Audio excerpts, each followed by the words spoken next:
ঘটনাটি যেভাবে লেখা আছে আমি আপনাদেরকে সেভাবেই পড়ে শোনানোর চেষ্টা করছি।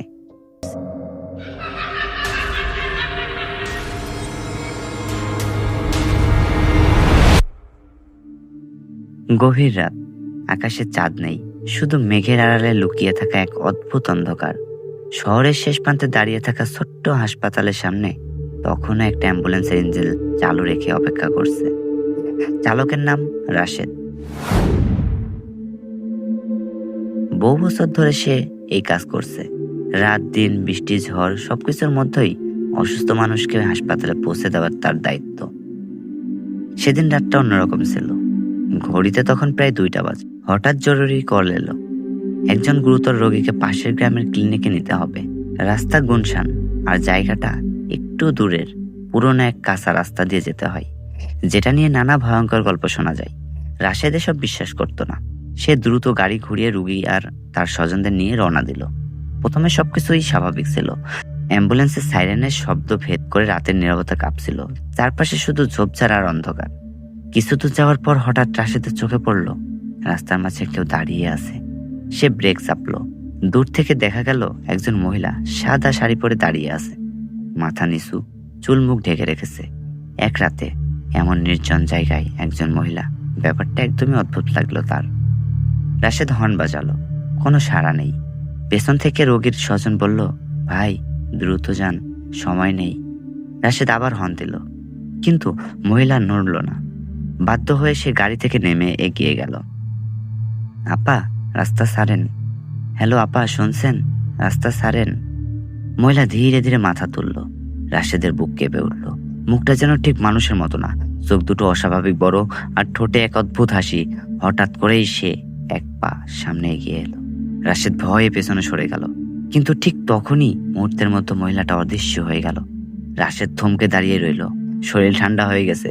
সে দ্রুত গাড়িতে উঠে দরজা বন্ধ করলো। কি হলো এটা? কি হলো? পেছন থেকে একজন জিজ্ঞেস করলো। রাশেদ কাঁপা গলায় বলল, কিছু না, হয়তো ভুল দেখেছি আমি। সে আবার গাড়ি চালানো শুরু করলো। কিন্তু অদ্ভুত একটা ব্যাপার, কিছু দূর যাওয়ার পর আবার সেই একই জায়গার মতো লাগছে। রাস্তা যেন ঘুরে ফিরে একই জায়গায় ফিরে আসছে। হঠাৎ পেছন থেকে একটা ঠান্ডা বাতাস বইল। অ্যাম্বুলেন্সের ভেতরের লাইট একবারে জ্বলে উঠল, আবার নিভে গেল। রোগীর স্বজন চিৎকার করে উঠল, দেখেন দেখেন ভাই, পেছনে কেউ বসে আছে। রাশেদ রিয়ার ভিউ মিররে তাকালো। তার বুক ধরফর করে উঠল। পেছনের সিটে রোগীর পাশে সেই একই সাদা শাড়ির মহিলা বসে আছে। তার চোখ দুটো এখন সরাসরি রাশেদের দিকে তাকানো। থামাও থামাও, একটা ফিস ফিস শব্দ শোনা গেল। রাশেদ আর কিছু না ভেবে গাড়ির গতি বাড়িয়ে দিল। অ্যাম্বুলেন্স যেন পাগলের মতো ছুটতে লাগলো, কিন্তু সেই ভয়ঙ্কর অবস্থিতির যেন মুক্তি নেই। হঠাৎ করেই গাড়ির ইঞ্জিন বন্ধ হয়ে গেল। রাস্তার মাঝখানে অ্যাম্বুলেন্স থেমে গেল। চারপাশে একদম নিস্তব্ধতা, শুধু দূরে শিয়ালের ডাক। রাশেদ বারবার ইঞ্জিন স্টার্ট দেওয়ার চেষ্টা করলো, কিন্তু কিছুতেই কাজ হচ্ছে না। পেছন থেকে সেই মহিলার কণ্ঠ ভেসে এলো, আমাকে নিয়ে চলো, আমাকে নিয়ে চলো। রাশেদ ধীরে ধীরে পেছনে তাকালো।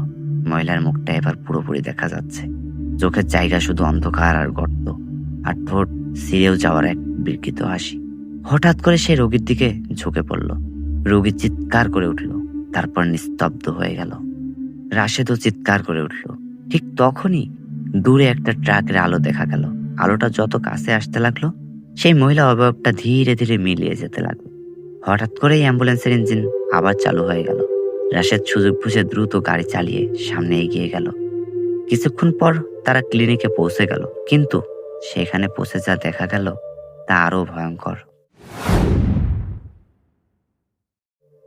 রোগী আর বেঁচে নেই। ডাক্তাররা বলল, মনে হচ্ছে অনেক আগেই মারা গেছে। রাশেদ স্তব্ধ হয়ে দাঁড়িয়ে রইল। তার মনে পড়ে গেল যখন সেই মহিলা রোগীর দিকে ঝুঁকছিল। পরের দিন সকালে স্থানীয় এক বৃদ্ধ লোক রাশেদকে বলল, ওই রাস্তা দিয়ে রাত 2টার পর কেউ যায় না। অনেক বছর আগে সেখানে এক মহিলা অ্যাক্সিডেন্ট হয়ে মারা গিয়েছিল। বলা হয় সে এখনো পথচারীদেরকে থামিয়ে তাদের সাথে যেতে চায়। রাশেদের শরীর শিউরে উঠল। সেদিনের পর থেকে সে আর কখনো ওই রাস্তা দিয়ে রাতে যায় না। কিন্তু মাঝে মাঝে গভীর রাতে যখন সে অ্যাম্বুলেন্স চালায়, তার রিয়ার ভিউ মিররের এখনো দেখা যায় সেই সাদা শাড়ি পরা মহিলা নিঃশব্দে বসে আছে, তাকিয়ে আছে তার দিকে। তো লিসেনার্স, শুনছিলেন প্রথম ঘটনা। আমরা চলে যাব আমাদের পরবর্তী ঘটনায়। তো এখনো যারা আমাদের চ্যানেলটি সাবস্ক্রাইব করেননি, অনুগ্রহ করে চ্যানেলটি সাবস্ক্রাইব করবেন। আর আমার ভিডিওগুলো, আমার গল্পগুলো কেমন লাগে আপনাদের কাছে অবশ্যই কমেন্ট করে জানাবেন।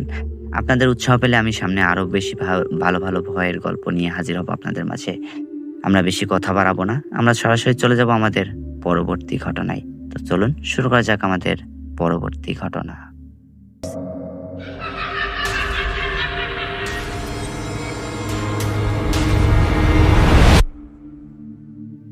ঘটনাটি যেভাবে লেখা আছে আমি আপনাদেরকে সেভাবে পড়ে শোনানোর চেষ্টা করছি। রাতটা ছিল অমাবস্যার। আকাশে চাঁদের কোনো আলো নেই, চারপাশে ঘন অন্ধকার। আমি তখন গ্রামের বাড়িতে বেড়াইতে গিয়েছিলাম, নানার বাড়ি। জায়গাটা খুবই নির্জন, চারিদিকে ধান ক্ষেত আর বাঁশঝাড়ে ঘেরা। গ্রামের লোকজন সন্ধ্যার পর খুব একটা বাইরে বের হতো না, কারণ ওখানে একটা পুরনো ঘটনা নিয়ে সবাই ফিসফিস করে বলে ওই রাস্তার মাথায় কেউ গেলে আর আগের মতো থাকে না। প্রথমে এসব কথা ভেবে আমি হেসে উড়িয়ে দিয়েছিলাম। শহরের মানুষ ভূত পেতে বিশ্বাস করি না আমি, কিন্তু সেদিন রাতে যা দেখেছিলাম তা আজও বলতে পারিনি। সেদিন রাত প্রায় 12টার দিকে হঠাৎ আমার ঘুম ভেঙে গেল। কেন যেন মনে হচ্ছিল কেউ আমাকে ডাকছে, হালকা ফিসফিস গলায়। প্রথমে ভাবলাম স্বপ্ন দেখছে হয়তো, কিন্তু ডাকটা আবার এলো, এই বাইরে এসো, এই বাইরে এসো। গলা শুকিয়ে গেল আমার। আমি উঠে বসলাম, চারপাশে সবাই ঘুমিয়ে। দরজার ফাঁক দিয়ে বাইরে তাকাতেই দেখি উঠোনের এক কোণে দাঁড়িয়ে আছে কেউ, সাদা কাপড়ে মোড়া একটা অবয়ব। আমার বুকের ভেতরটা কাঁপতে লাগলো, কিন্তু কৌতূহলও হচ্ছিল। ধীরে ধীরে দরজা খুলে বাইরে বের হলাম। ঠান্ডা বাতাস বইছিল, কিন্তু অদ্ভুত একটা ব্যাপার, কোনো ঝিঝি পোকার আওয়াজ নেই। পুরো জায়গাটা অস্বাভাবিকভাবে নিস্তব্ধ। আমি একটু এগোতেই অবয়বটা ধীরে ধীরে পেছোতে শুরু করলো। মনে হচ্ছিল আমাকে কোথাও নিয়ে যেতে চাই।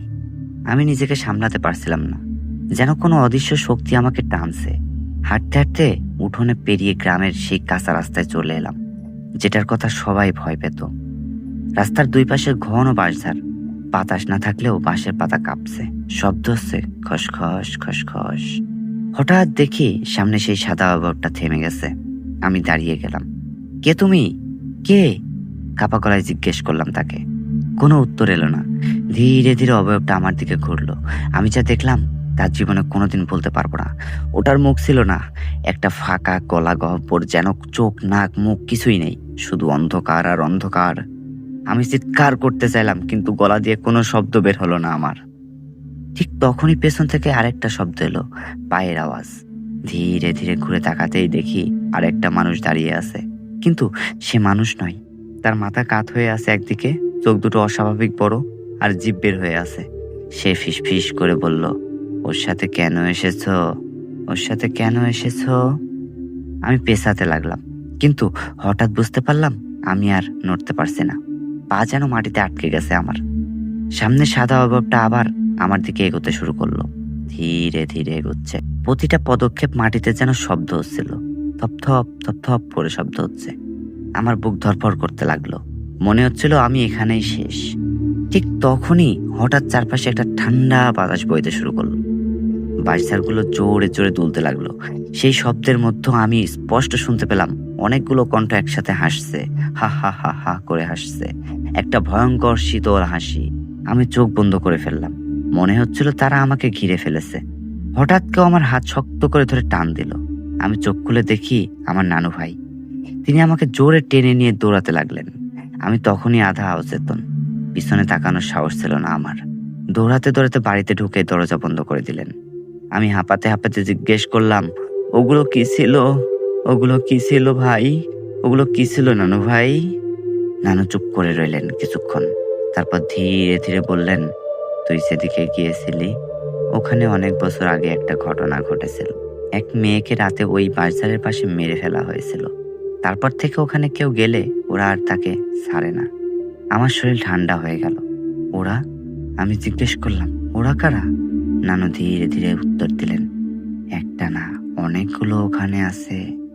সেদিনের পর থেকে আমি আর কোনোদিন রাতে বাইরে যাইনি, কিন্তু সবচেয়ে ভয়ঙ্কর ব্যাপারটা হলো পরের দিন সকালে আমি যখন উঠোনে দাঁড়িয়েছিলাম তখন হঠাৎ চোখ পড়ল আমার পায়ের দিকে। আমার পায়ের পাতায় কাদা মাটির দাগ, কিন্তু সেটাও সাধারণ কাদা না, সেটা ছিল লালচে রক্তের মতো। আর সেই দাগগুলো ঠিক সেই রাস্তার দিক থেকে এসেছে। আজও মাঝে মাঝে রাতে ঘুম ভেঙে যায়, মনে হয় কেউ আবার ডাকছে আমাকে, এই বাইরে এসো, এই বাইরে এসো। আর তখন আমার মনে পড়ে যায় সেই মুখহীন অবয়ব আর সেই অন্ধকার রাস্তা। আমি জানি সেদিন আমি যদি নানুর হাতে না বাঁচতাম তাহলে হয়তো আজ আমি আর মানুষ থাকতাম না। হয়তো আমিও ওদের মতো সেই বাঁশঝাড়ে দাঁড়িয়ে থাকতাম আর নতুন কাউকে ডাকতাম, এই বাইরে এসো, এই বাইরে এসো। তো লিসেনার্স, শুনছেন ভূতের গল্প। সবাই কমেন্ট করে জানাবেন আর অনুগ্রহ করে আমাদের চ্যানেলটি সাবস্ক্রাইব করবেন। আমরা চলে যাব আমাদের পরবর্তী ঘটনায়। এখনো যারা আমাদের চ্যানেলটি সাবস্ক্রাইব করেননি, দয়া করে চ্যানেলটি সাবস্ক্রাইব করবেন। চলে যাচ্ছি আমরা আমাদের পরবর্তী ঘটনায়।